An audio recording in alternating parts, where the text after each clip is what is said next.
Hello, Culture Matters podcast. Today, I'm so excited to confront 30 days of thought, excerpt free will. It's funny to me that in hindsight, having written this excerpt all those years ago, I had the audacity to conquer a subject of free will in a page and a half. And I hope you enjoy with me this rumination, reflection, some of the notes, looking back at that thought, and some things that I think from having thought that thought and learned. And let's get it. I got my notes.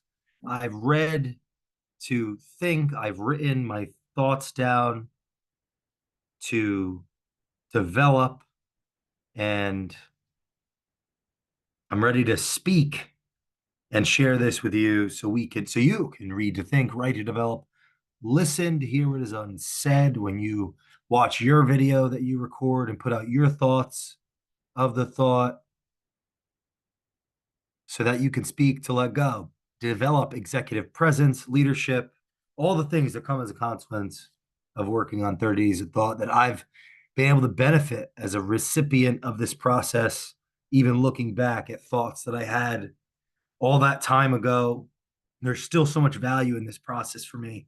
So here it is, free will. This is what I wrote, page 20 of 30 Days of Thought. As free as a chained lion who knows no world outside of the cage, he reigns king over. His dimensional awareness is limited by his view of life. The king lion, he believes he is the master of his universe, the ruler of his jungle, master of his cage, who knows no other environment, but only the one he has laid claim over. He believes he has free will, but only as free as his will may deem him, and his will is but a passenger to his perspective. For it is the lion's perspective that charts his course. Every decision he makes and all the cognition he interprets is at the will of his biased perspective. If his perspective is shaped by the only environment he knows, his cage, then how can he have free will? The lion may feel free, and he may even be free, but he cannot know what he does not know. He is ignorant due to rational understanding, reality. The lion is caged, and for him, due to circumstance, the perspective knows no other circumstance.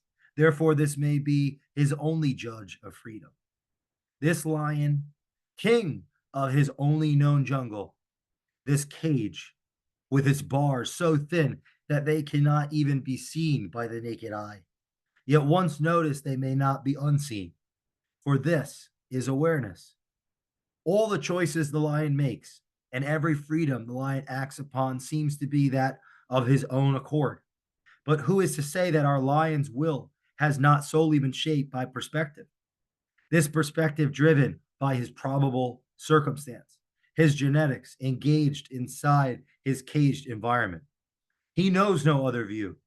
His free thought is that of itself, free. But who is to say so?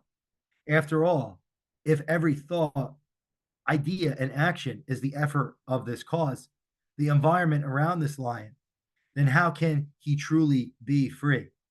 His biggest albatross may be his belief in freedom. In full respect for his kingship, he is but a slave to his own belief of freedom, the perfect slave. An organism so enslaved, he is convinced he is the king of his jungle, when his jungle is solely an illusion of his mind. And our lion's mind is but a slave to the circumstances that surround it. How they become perceived is based on factors our lion cannot control. Our universe has a sick sense of humor. One thinks one that thinks it is funny to perceive anyone of having free will, when in reality it is determined by our environment. Our environment is just a statistical probability of rocks banging into other rocks to birth stars shining on other stars. This cycle of life goes on with or without free will. The perfect slave is God, a king and a slave. The apparent hierarchy juxtaposes better or worse, or free or not free. Therefore, that is a question never to be answered. However, let us create one together and be sure to write and speak what you believe, for that is the answer that matters. In hindsight, I have no idea. I mean, the concept to have an idea seems paradoxical and undermining, but it's an interesting and fun engagement of thought. Like the first paragraph, when I'm talking, we're really reflecting on this idea that, excuse me, the as free as a trained lion who knows no world outside of the cage he reigns king over. His dimensional awareness is limited by his view of life. This reminder that our views have bias within them. Churchill said something to the effect of, we build our houses so that, and they build us, or we build our institutions and we build us. What we build builds us. It there's a relationship of our own impulse or evolution from the actual fruits of our labor. This piece here, the king lion, he believes, is the master of his universe, the ruler of his jungle, master of his cage, who knows no other environment, but only the one he has laid claim over. He believes he has free will, but only as free as his will may deem him, and his will is but a passenger to his perspective. I think something tactical for even business is, if we're in a conversation that has an emotional element to us, how we respond may be so the instinct of response may be faster than our ability to reason. So it's like, oh, have you ever said something that you regretted in the moment, that if you had been able to go back and do it again, you wouldn't have said that? So there could be, if oftentimes you'll see people get in arguments in team meetings where they're now attacking or diminishing one another, as opposed to arguing for on behalf of the company, arguing for propositions around the ideas, around the problems. It ends up being relegated to people, where people are infighting, they're against one another, they're not working as a team. And emotions have to do with that. People's positions and their job descriptions have to do with that. Meaning, if I'm at the position, if my position is to be the chief of the technology department, there's an inherent bias or defense to defend the technology department. But within that responsibility, there's also a meta responsibility over the solvency and the success of the actual company. And it takes a degree of trust and mutual respect for each of those departmental heads positionally that have to defend their department's success, to be on the offense together, working collaboratively to the defense of the company. But why do teams not work together or break down and have infighting? Well, emotions have to do with that. Defensiveness has to do with that. So how does this have any relation with free will? Well, if something hurts my feelings, I might react before I'm able to rationally respond. It happens all the time. And my argument here is that has something to do with free will. The freedom of choice has a relationship with the context of the conversation. And the more emotional, the more emotional something is, I might instinctually respond faster than or react rather faster than I can rationally respond. And this happens all the time, and we see this. And so tactically, in an environment of leadership, the more calm, something practical, that the more calm, the more composed, the less personally reactive and defensive the leader in an executive meeting is, there will be an influence over the leader by authority and power and influence, like the positional leader, the highest rank, will have an influence over the reactivity and the defensiveness and the tribalism of the group. And I've seen this numerous times as a facilitator, as an advisor to both families and executive teams, facilitating team meetings.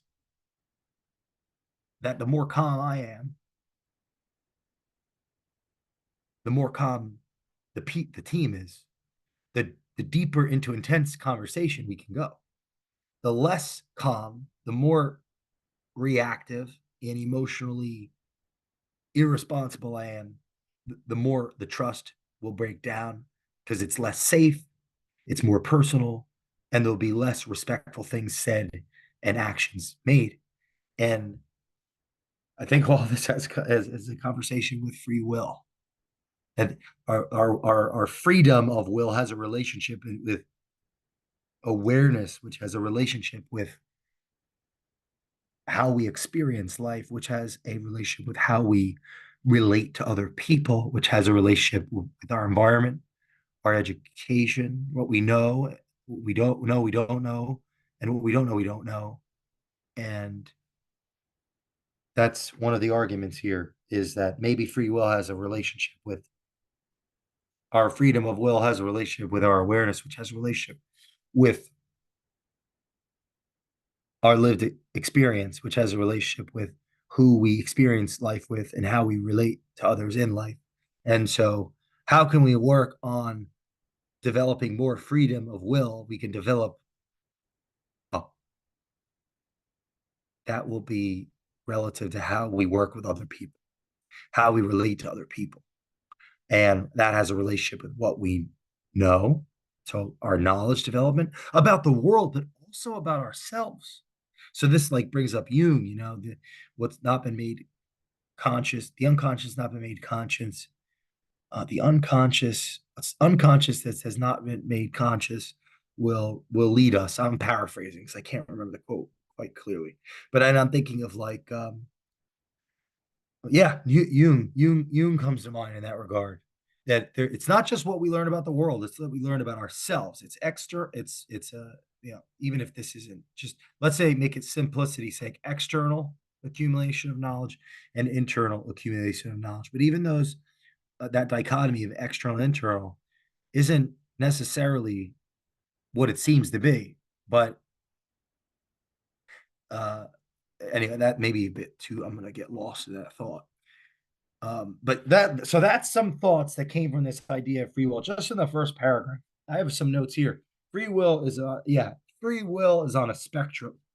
It is relative to how deep one ventures into their darkness or their depths of their individuality, which has a relationship with the world, like how we're raised, we relate to how we're raised, how we navigate the world as a consequence of that raising, how we raise others, how we work in our community, how we work in our organizations, our interpersonal relationships, as well as what we actually know about the world. Not just random facts, but our identity having a relationship with what it is we do. Am I a plumber? Am I a culture advisor? What am I outside of just the name I've been given and how and my cultural background and so on and so forth. So yeah, genetics engaged by environment, slave. The one thing is like even this, there's some dogma in the sense I'm making some claims in here that I can't prove. And so there's some ideology, like I'm really trying to make a case against free will, which seems contradictory. And I want to at least state that. I think the philosophical exploration of the idea of free will is really a what's important here is the attempt to explore the idea of free will. Because like if, for example, and I'll just wrap up with this. I found that things that are most difficult, I've lost my cool in the corporate environments because able, I wasn't able to respond at the level that I would have liked rationally based on my position. So I've failed clients by losing my cool. Let's say you're attacked physically in an environment. I like to think that like maybe even verbally, right, a curse that you want to keep your cool. Well, if you lose it, why did I lose it? Well, there something was unconquered. I lost. So how free was I? Now that doesn't mean I shouldn't burden the consequences. For example, you lose the client, you do something bad, you go to jail, or you get kicked out of the group, or you get kicked out of your church, or like there's consequences. This doesn't, so if you make an argument against free will, that doesn't mean that we don't have to create or implement consequences in a culture. But the argument here is there's a relationship with the ability to respond within a context, within a moment. What does that say about our ability? Yeah, our freedom of will. Like I make a mistake and then I learn from it, or I don't. My capacity to learn from it can make an argument for there's a freedom of will to learn from a mistake, but the mistake might have been determined because I was at my limits of consciousness, of my conscious ability to interact with that conflict. That's what I'm at my limits. We all have our limits to interact with a context of conflict. Something Nietzsche about something about how much truth can you bear? How much truth can you bear? Someone's yeah, how much truth can I bear? So, all right, well, that's my thoughts on 30 Days of Thought, free will. Hopefully that was practical as well as just, exploratory. I'm having fun doing this book again, and it's interesting to look at how I wrote things and what I disagree with of what I thought then or shared then. And the meditation of this is some of the fruit has just been more confident speaking, doing more of these shows, exploring, not just taking any thought of truth for granted some framework I'm navigating my life with for granted, but trying to explore ideas. So I will see you next time on 30 Days of Thought, and I look forward to seeing your 30 days of thought. Oh, please leave a review on the Culture Matters podcast.